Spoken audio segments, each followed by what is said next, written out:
Women's Talk, senang sekali saya Prince Samudatu kembali menjumpai Anda. Kali ini saya akan ajak Anda untuk berbincang dengan sosok wanita inspiratif yang cantik dan juga cerdas. Dan beliau juga ternyata merupakan istri dari salah satu menteri di Kabinet Merah Putih atau Kabinet baru yang ada saat ini. Siapakah dia dan apa profesinya? Ikutin saya terus tentunya hanya di Women's Talk IDX Channel. Halo Ibu Grace, apa kabar? Cantik sekali, sehat ya Bu ya? Ya. Kita pink-pink, Iya. ini kita kembar hari ini, kita mau ngobrolin sana nggak ya? Mari Ibu.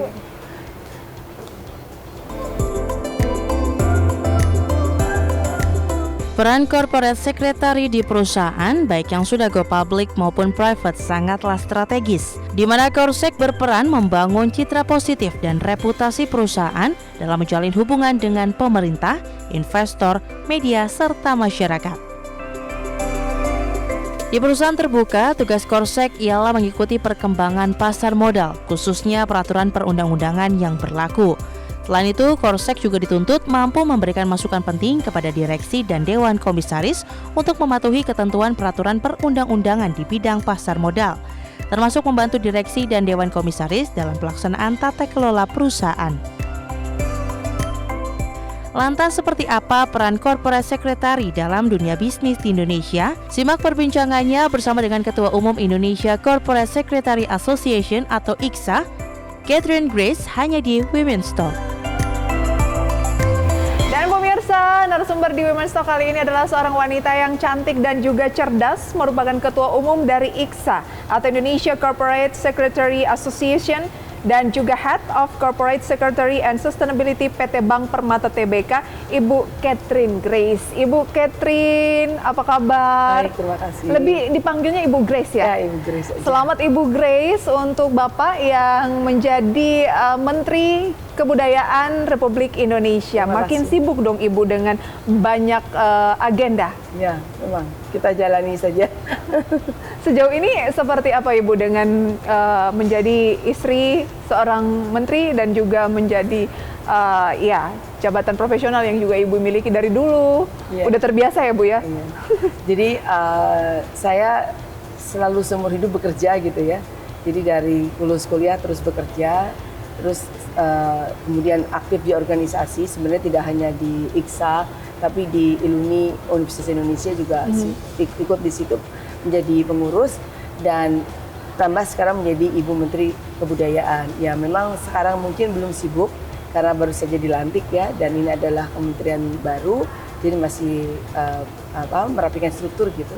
Jadi ya kita sambut saja kesibukan ini dengan bahagia lah gitu ya, supaya ya terus membaik aja semuanya gitu ya. Ibu, sejauh mana sih Ibu berpikir bahwa ternyata bisa sampai di tahap ini? Begitu, itu kan kesuksesan seorang suami, itu tentunya tidak lepas dari dukungan istrinya. Begitu, seperti apa Ibu mendukung Bapak sampai di tahap ini?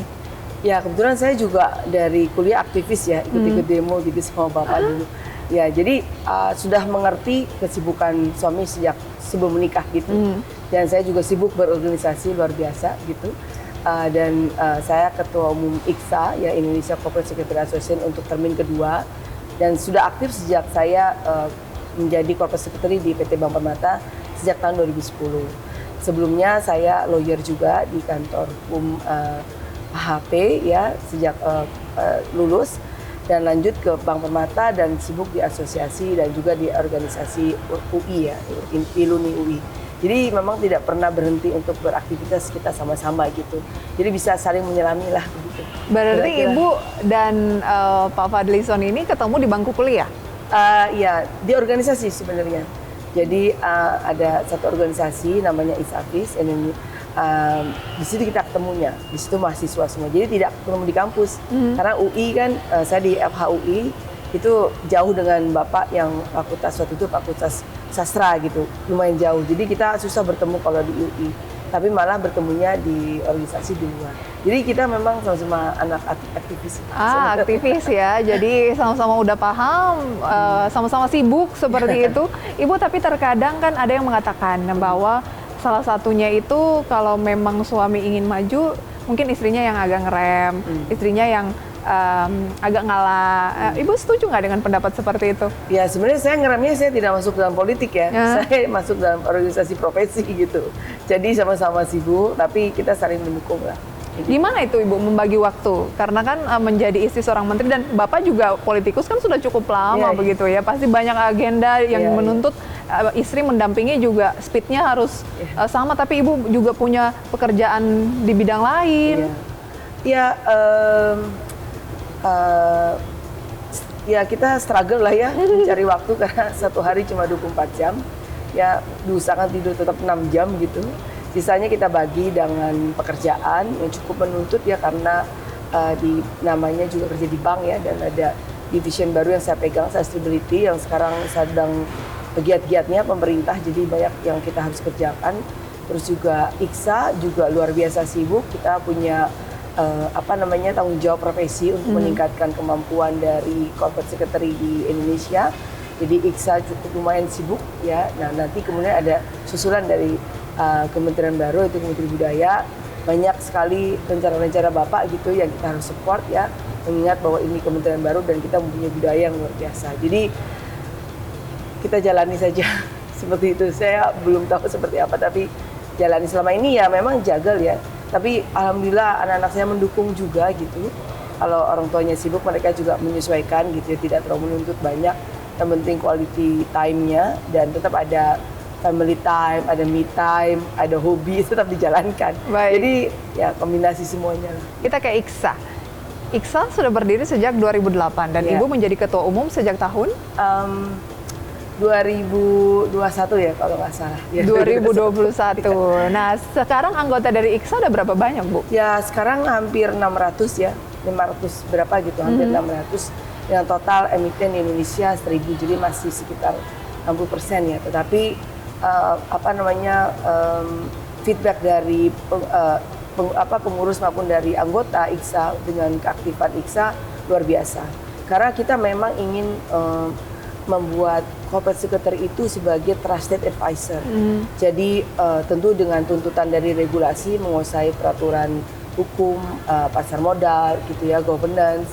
Tetapi sekarang tambah sustainability gitu ya. Itu juga bisa termasuk asosiasi dengan garda terdepan selalu memberikan ilmu atau edukasi skill set, knowledge set untuk pemahaman sustainability karena tuntutannya cuma luar biasa dari regulator. Jadi kita yakin bahwa yang dikerjakan oleh IKSA selama ini memberikan hasil yang baik gitu ya. Ini adalah termin kedua saya gitu ya. Dan ada harusnya termin terakhir gitu ya supaya ada pergantian kepemimpinan. Tapi saya melihat memang antusiasme dari pengurus, antusiasme dari member luar biasa, dan juga support dari regulator seperti OJK, IDX, dan SRO luar biasa kepada IKSA. Misalnya contoh narasumber, kerjasama, kolaborasi, atau sinergi itu selalu kita disambut dengan baik karena kita tahu bahwa ada 600 gitu member anggota IKSA yang sangat haus juga dengan pengetahuannya. Jadi memang kebanyakan perempuan ya Bu ya biasanya? Ya mungkin, tetapi pengurus kami malah 50-50. Pria juga menjadi pengurus gitu di pengurusan kami. Jadi 50-50. Dan juga di IKSA itu tidak hanya Indonesia ya, tapi kita kunjungan ke Indonesia, ke misalnya ke Singapura, ke Surabaya, Semarang dan seterusnya. Tapi juga kita melakukan benchmarking ke luar negeri. Jadi kita melakukan juga ke Singapura, next kita udah siap akan ke Thailand.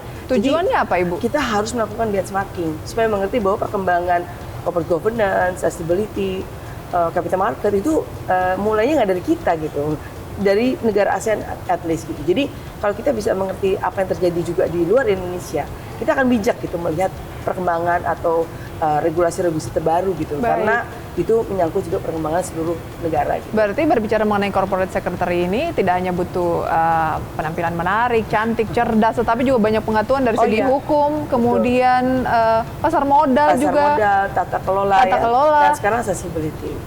Dan keuangan juga sebenarnya. Dan keuangan bagaimana juga bisa berkomunikasi dengan investor. Banyak Ibu ya, nanti akan kita bahas. Katanya IKSA juga punya IKSA Mobile. Ya, kita ada IKSA application, itu banyak lah ya standar seperti sosmednya kita LinkedIn, Instagram, website dan seterusnya itu standar hasil. Nanti kita bahas lebih jauh Ibu Grace. Kita jeda terlebih dahulu. Pemirsa Women's Talk tetaplah bersama kami segera kembali.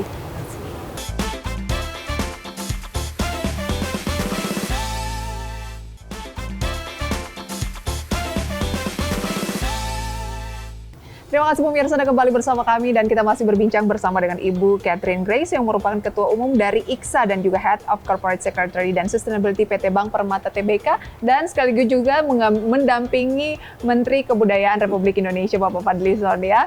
Ibu, apa yang membuat Ibu tertarik di bidang Corporate Secretary atau Korsek? Karena kan Ibu join dengan Bank Permata aja tuh sejak 2010 padahal sebelumnya tuh di bidang hukum ya. Iya. Ya, jadi corporate secretary itu kalau di dunia ya cuma dipegang oleh 2 profesi, yaitu hukum atau akuntansi. Karena banyak pelaporan-pelaporan yang harus dikerjakan dan juga harus mengerti capital market. Jadi kebetulan waktu saya menjadi lawyer, ekspertis saya pada bidang pasar modal. Jadi corporate secretary itu lahir oleh OJK dalam rangka untuk perusahaan terbuka, menjadi penghubung antara stakeholders dengan perusahaan terbuka tersebut. Jadi dengan regulator, dengan masyarakat, dengan investor, dengan media. Jadi memang harus ada latar belakang pasar modal sebenarnya. Kalau nggak agak tergopoh-gopoh gitu. Nah tapi sedangkan saya karena lawyer sudah ngerti untuk hukum korporasi dan sekarang ada juga sudah lama pegang pasar modal. Jadi biasanya memang dicari yang latar belakangnya seperti itu supaya bisa langsung terjun. Jadi itu mengapa saya merasa bahwa kalau kita lawyer terus kita capital market ya, kamu bisa belajar ya, bukan berarti nggak bisa belajar. Langsung ditaruh di corporate secretary itu buat kita, ya kita bisa setengah sudah bisa langsung jalan. Tapi tentu ada lagi seperti pemahaman keuangan dan tata kelola. Nah itu juga kita baru, tapi tata kelola itu banyak aturan sebenarnya. Jadi untuk orang legal itu lebih gampang gitu ya. Makanya kalau dilihat di luar itu memang cuma 2, karena ada akuntansi juga karena banyak pelaporan-pelaporan. Ibu Grace, memang hukum, kemudian juga corporate secretary, korsek saat ini kan beririsan. Tapi lebih enak waktu jadi lawyer atau jadi korsek saat ini, Bu? Ya, dua-duanya asik sih sebenarnya. Ya, karena saling membantu. Jadi ketika saya sekarang ini menjadi corporate secretary, dengan legal background saya itu, jadi saya bisa lebih hati-hati gitu ya. Misalnya menyampaikan informasi kepada publik gitu ya, tidak boleh terlalu prematur dan ada aturan-aturan yang sudah kita ikuti, itu kita yang bisa jaga. Jadi saling complemented sebenarnya. Baik. Tantangannya apa sih Bu menjadi korsek? Nah, corporate secretary itu kan memang tugasnya yang diemban oleh secara peraturan itu memang kita pertama menjadi penghubung ya dengan stakeholders. Ini penting kita menjaga kepentingan semua. Memang bukan kita tidak selalu harus ada kepentingan perusahaan yang kita utamakan, tidak. Kepentingan stakeholders juga kita harus sampaikan kepada manajemen supaya tidak salah. Karena kita dekat dengan resiko reputasi gitu ya. Terus juga kompleksitas dari perkembangan regulasi yang kita harus selalu up to date itu penting bahwa sektor harus rajin baca, rajin mengerti perkembangan dan seterusnya. Dan juga sekarang ditambah sustainability, kita harus segera catch up apa yang terjadi di dunia dan di Indonesia. Jadi IKSA ini sangat baik ya menjadi wadah bagi corporate secretary untuk menambah ilmu. Baik corporate secretary yang baru, ya yang baru IPO atau yang sudah berjalan. Jadi kita programnya cukup lengkap, baik dari sudut tata kelola, dari sudut capital market, keuangan. Jadi kita lumayan lengkap. Kita benar-benar lengkap karena kita ingin memang corporate secretary itu walaupun tidak mendalam tapi menguasai secara garis besar gitu. Tentu kalau capital market regulasi harus dijago. Berarti sering ada pelatihan. Ya. Agenda-agenda jadi rutin. Ya, jadi pengurus kami kita ini kayak perusahaan juga. Jadi ada KPI, jadi ada program. Kita ada 7 bidang dan setiap bidang itu punya program per tahun yang kita akan evaluasi tengah tahun, 1 tahun dan kita lihat KPI-nya sampai apa tidak. Jadi seserius itu. Baik. Ya, dan laporan keuangan kita juga audited, ada laporan tahunan. Jadi kita run-nya dengan tata kelola yang baik gitu. Baik. Dan juga mempunyai aktivitas yang mengena atas kebutuhan corporate secretary. Ibu Grace, dalam pengalaman Anda menjadi Korsek 2010, berarti sudah lebih dari 10 tahun Ibu ya. Ada pengalaman unik tidak? Mungkin pernah salah mengungkapkan ke media, terlalu buru-buru, atau pengalaman-pengalaman unik yang Ibu jalani selama kurang lebih sudah lebih dari 1 dekade? Iya, yang memang yang pertama itu kalau saya dengar dari teman-temannya, kalau kita di corporate secretary tidak level yang cukup tinggi gitu ya, padahal kita trusted advisor sama board. Nah itu suka bahayanya di situ. kadang-kadang kalau misalnya manajemen itu tidak sesuai dengan peraturan, kita harus mengingatkan. Nah, tapi memang harus dalam level yang cukup gitu ya, dengan pengetahuan yang bagus. Makanya kita selalu memberikan semangat gitu kepada korsek-korsek baru untuk terus menambah pengetahuan, sehingga menjadi trusted advisor itu diusahakan bukan diberikan gitu.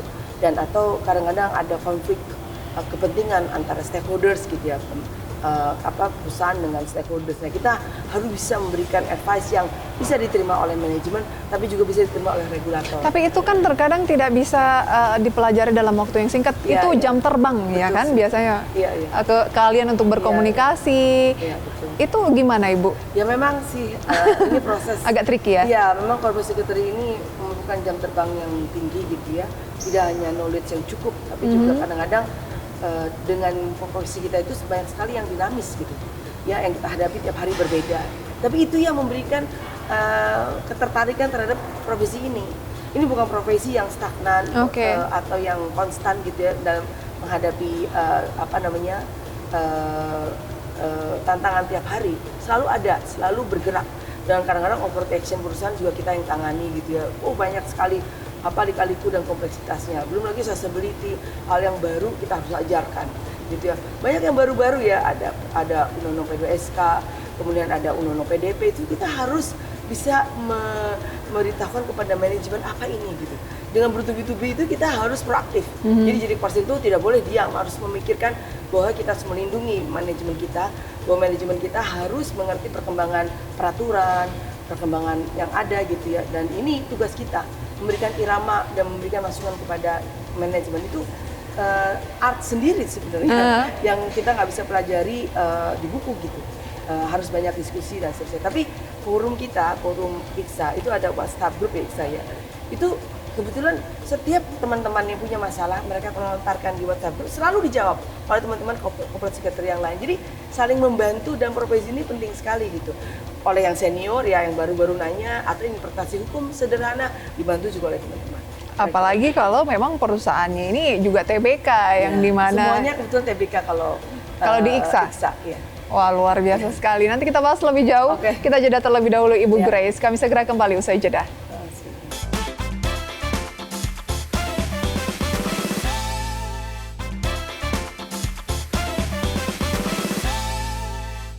Pemirsa, kita masih berbincang bersama dengan Ibu Catherine Grace yang merupakan Ketua Umum dari IKSA atau Indonesia Corporate Secretary Association dan juga Head of Corporate Secretary Sustainability PT Bank Permata Tbk. IKSA sendiri ini gabungan dari 600 member yang merupakan bekerja di bidang corporate secretary dari perusahaan TBK. Tidak selalu corporate secretary, jadi perusahaan terbuka yes.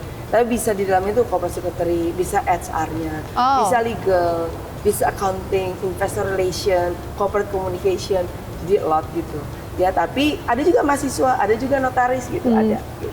Oke. Nah, Ibu, menurut Anda gimana sih penerapan diversity, kemudian juga mungkin equity, inclusion, and belonging dalam dunia Korsek ini? Ya, jadi IKSA kan selalu ingin terus mengembangkan sustainability. Di dalamnya ada DEI ya, atau DEI, di mana kesetaraan gender, juga kesempatan pada difabel, juga kita terus ajarkan gitu, supaya kesetaraan gender ini penting ya untuk kita memberikan afirmatif action kepada pekerja wanita gitu, untuk diberikan kesempatan yang sama. Dan juga memang banyak kebutuhan-kebutuhan khusus ya kalau wanita itu, terutama kalau misalnya ibu menyusui gitu ya, diperlukan tempat untuk khusus untuk breastfeeding, dan juga kesempatan juga untuk difabel, karena memang sudah ada undang-undangnya di mana harusnya 1% adalah kita harus memberikan kesempatan bekerja untuk difabel. Jadi kita terus memberikan juga sosialisasi kepada member kita bahwa penting sustainability itu climate change, tapi juga ada human rights gitu. Jadi hak karyawan, hak pekerja wanita, hak difabel, itu juga kita sosialisasikan. Ya. Wow, luar biasa. Ibu tadi bilang bahwa di anggota atau member dari IKSA itu ada mahasiswa juga. Tujuannya apa? Karena begini, kita ini sering menjadi dosen tamu gitu di kampus-kampus, karena corporate secretary atau capital market itu belum masuk ke dalam silabus gitu. Jadi ternyata ketertarikan dari mahasiswa itu banyak. Jadi kita dengan senang hati kalau kita ada waktu, kita datang ke kampus untuk mengajarkan pelajaran corporate secretary itu apa, tata kelola itu apa gitu. Terus sekarang sustainability itu apa. Jadi banyak sekali yang di kepala kita nih. Aku mau profesi itu bukan cuma lawyer, ada Korsek juga. Iya. Dan Korsek ini sangat-sangat menarik gitu karena cukup strategis gitu. Cukup strategis, sangat menarik dan dinamis dan apalagi kompleks ya. Iya, apalagi kalau ada persoalan perusahaan yang harus dikemukakan juga ke media. Nah, di situ ada artnya ya, Ibu ya. Ibu, apa yang membuat Ibu Ibu kan sebenarnya bisa ke profesi lain juga ya. Apa yang membuat Ibu sampai saat ini masih bertahan di bidang ini? Karena ini adalah profesi yang sangat dinamis ya. Jadi kayak tidak pernah hal yang sama gitu kita pelajari. Lalu baru terus gitu. Jadi yang excited gitu ya. Tidak konsisten, tidak monoton gitu. Dia bergerak terus dinamis dan kompleks gitu. Dan mencintai profesi gitu ya, itu penting karena kita melihat masih banyak gap gitu dari sudut knowledge gitu atau experience yang kita sebagai cukup senior ya ingin membantu teman-teman yang sekarang menjadi corporate secretary. Luar biasa. Ibu, inspirasinya biasanya ada dong. Maksudnya bukan cuma art yang punya inspirasi atau di bidang ini juga namanya kita bekerja kadang butuh inspirasi dari mana gitu, ada nggak Bu?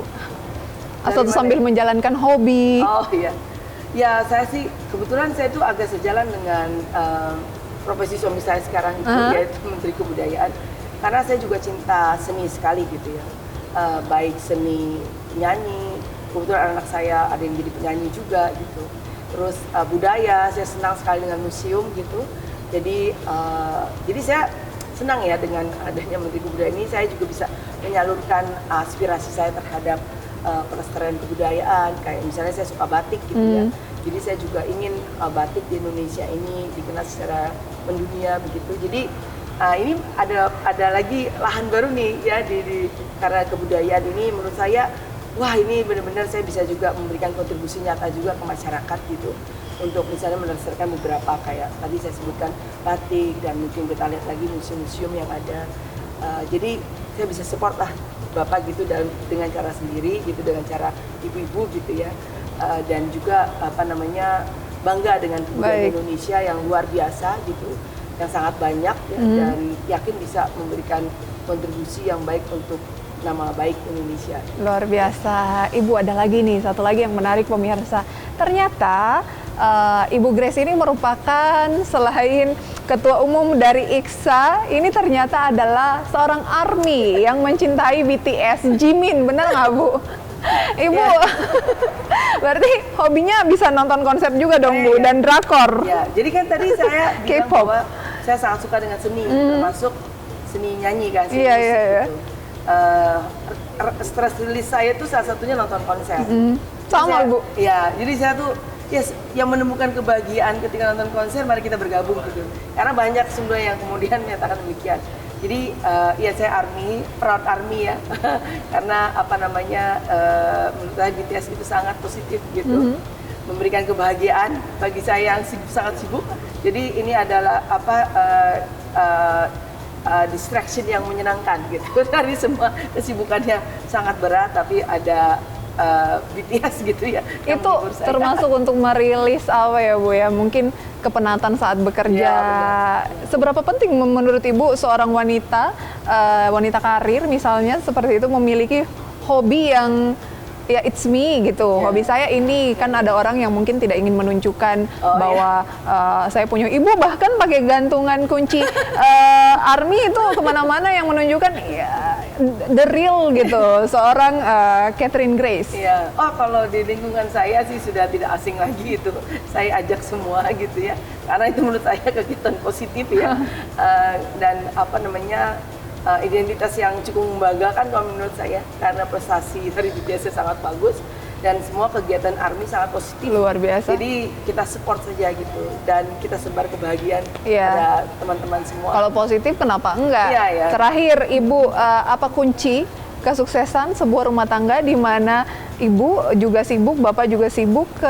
Mungkin tips untuk wanita-wanita di luar sana yang mungkin agak apa ya Bu ya, agak bukan takut ya, tetapi banyak pertimbangan ketika ingin melangkah dalam karir. Karir atau tidak itu sebenarnya pilihannya, Ibu. Jadi tidak harus seperti saya harus menjadi wanita karir.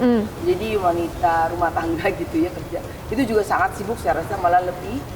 Yang penting kita selalu memikirkan apa yang kita bisa perbuat berbeda tiap hari, kontribusi terhadap diri, kontribusi terhadap masyarakat, dan kontribusi terhadap keluarga. Itu harus selalu ada gitu. Dan dalam kapasitas apapun, tidak perlu punya sebagai wanita karir, tidak perlu. Saya melihat banyak wanita rumah tangga juga sukses yang mendampingi suami ya, dan juga bisa membuktikan kontribusi yang baik itu untuk masyarakat dan negara. Jadi saya rasa itu. Tapi memang mandiri juga penting buat ibu-ibu supaya bisa dihargai lebih baik juga kadang-kadang gitu ya. Jadi ya, kenapa pilihan Ibu masih memiliki karir saat ini salah satunya adalah wanita itu memang perlu mandiri. Setuju Ibu Grace. Terima kasih banyak. Waktu kita ini cukup terbatas tapi banyak yang ingin kita bicarakan. Next time mungkin Ibu ya. Sukses selalu, sampai berjumpa kembali. Pemirsa Women's Talk, demikian perbincangan kali ini, semoga bisa menjadi referensi inspirasi untuk karir, kehidupan atau mungkin rumah tangga Anda. Saya Prisi Samudatu pamit undur diri, sampai berjumpa kembali. Bye-bye.